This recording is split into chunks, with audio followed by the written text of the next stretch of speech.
Keempat anak korban pembunuhan di Jagakarsa, Jakarta Selatan dimakamkan di TPU Bedahan, Kampung Petigi, Sawangan, Depok, Jawa Barat pada Minggu petang.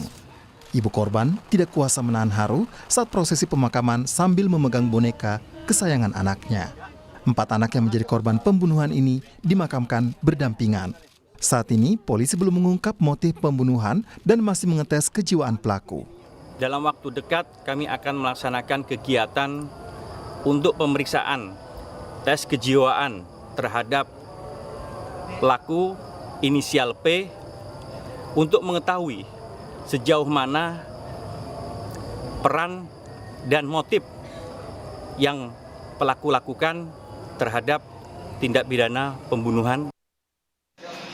Polisi masih terus mendalami sejumlah bukti, saksi dan fakta di lokasi usai menetapkan Panca Darmansyah sebagai tersangka. Panca diduga membunuh empat anaknya dengan cara membekap korban satu persatu, mulai dari yang terkecil berusia 1 tahun hingga yang berusia 6 tahun.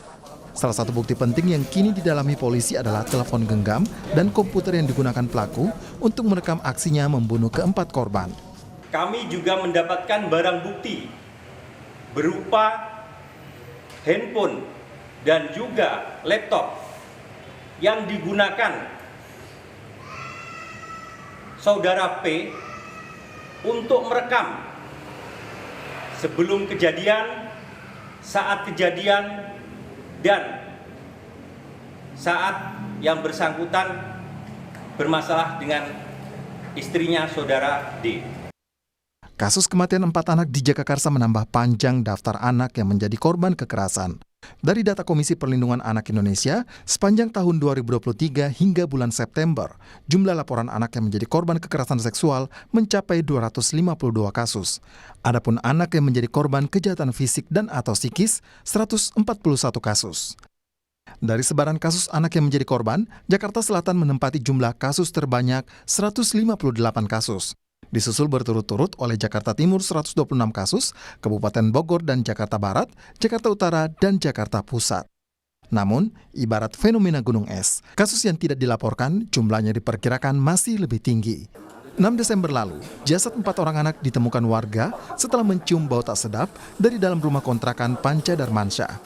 Sebelum diduga membunuh korban, Panca juga dilaporkan KDRT oleh ibu korban, tetapi belum ditangani secara tuntas oleh kepolisian. Tim Liputan, Kompas TV. Saudara, bagaimana meminimalisasi anak yang jadi korban kekerasan dari lingkungannya dan bagaimana mencegah kasus kematian 4 anak di Jagakarsa kembali terulang? Kita bahas bersama Wakil Ketua Komisi Perlindungan Anak Indonesia KPAI, Jasra Putra. Selamat malam Pak Jasra. Pak Jasra, selamat malam. Baik, kita akan kembali memperbaiki sambungan dengan Wakil Ketua Komisi Perlindungan Anak Indonesia KPAI, Pak Jasra Putra. Kita akan berbincang mengenai upaya untuk meminimalisasi anak yang menjadi korban kekerasan dari lingkungannya. Kita juga akan membahas bagaimana mencegah kasus kematian 4 anak di Jagakarsa kembali terulang. Kembali kita sapa Pak Jasra Putra, sudah terhubung Pak Jasra? Ya, sore Mbak Livi. Baik, Pak Jasra, merekam aksi pembunuhan anak hingga akhirnya pelaku akan menjalani tes kejiwaan. Bagaimana analisis Anda dari keterangan polisi sejauh ini? Ya, pertama kan kita sudah menyaksikan ya bahwa 4 anak itu sudah dimakamkan oleh keluarga dan kita menyaksikan bagaimana ibu ya yang hadir dalam pemakaman itu menerima ujian yang sangat berat ya, dan beliau mengatakan kakak, dede ibu mengikhlaskan gitu. Yang saya kira ini adalah bentuk betapa keluarga mengalami pukulan yang sangat luar biasa, terutama ibu. Kemudian yang kedua, ibu ini memegang boneka sebagai saksi bisu yang terjadi peristiwa yang naas tersebut ya, pembunuhan terhadap 4 anak yang dilakukan oleh ayah kandung sendiri. Kemudian yang kedua, memang kasus Jagakarsa adalah kasus yang alarm yang sangat keras bagi dunia perlindungan anak kita, bahwa angka-angka kekerasan, data-data kekerasan, fakta dan datanya itu memang ada. Kita berharap keluarga adalah salah satu tempat yang aman dan nyaman, tapi di kasus Jagakarsa justru terjadi sebaliknya. Baik.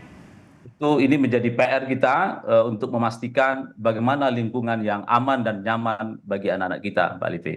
Pak Jasra, yang kemudian jadi pertanyaan ketika kasus ini beririsan dengan kasus KDRT ibu korban, saat itu kemudian ibu korban sudah dirawat di rumah sakit, si bapak ini sudah dilaporkan ke pihak kepolisian meskipun masih belum diperiksa saat itu, koordinasi antara kepolisian dengan KPAI atau dinas sosial setempat, bagaimana kemudian melindungi anak yang berpotensi untuk kemudian menjadi korban setelah ibunya sudah menjadi korban terlebih dahulu. Itu sebetulnya seperti apa Pak Jasra? Itu yang kemudian jadi pertanyaan, gimana bisa bapak yang sudah terbukti atau diduga kuat menjadi pelaku KDRT terhadap ibunya tapi masih dibiarkan untuk merawat keempat anaknya? Iya Mbak Livi, jadi memang ini yang sangat kita sayangkan gitu ya. Anak dalam pusaran konflik orang tua sejatinya harus dipisahkan ya sampai keluarga itu betul-betul mampu mengasuh gitu ya. Jadi kita berharap sebetulnya mekanisme atau referral system yang terbangun adalah ketika ada kasus kekerasan dalam rumah tangga, ya tentu kita berharap ada lingkungan terdekat, yaitu lingkungan keluarga besar gitu ya, yang mampu untuk mengasuh anak. Lembaga-lembaga layanan yang ada seperti unit pemberdayaan perempuan pelindung anak gitu ya, atau lembaga-lembaga yang dibentuk oleh pemerintah. Tentu dalam kasus kekerasan dalam rumah tangga ini sejatinya kan bisa saling berkoordinasi, saling berbagi peran gitu ya. Sehingga kita bisa menyelamatkan anak ini. Apalagi kita misalnya sudah memiliki peraturan pemerintah tentang perlindungan khusus anak korban fisik, psikis ya. Kalau kita lihat ini kan dia psikisnya pasti mengalami situasi yang tidak mudah ya bagi anak-anak. Dan sejatinya dalam situasi ini seharusnya sudah bisa dilakukan upaya bersama ya untuk memastikan agar anak tidak terlibat terlalu jauh dari dampak dari kekerasan dalam rumah tangga ini, Mbak Livi. Tapi artinya gini, bagaimana memastikan upaya perlindungan dan pemulihan pasca trauma bagi anak korban KDRT itu seperti apa?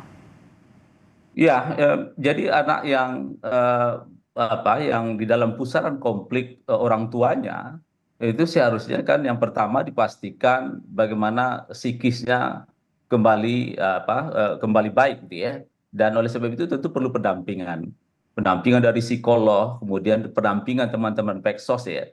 Karena instrumen ini sebetulnya sudah tersedia gitu. Tinggal lagi sejauh mana tentu tidak bisa bekerja sendirian gitu ya.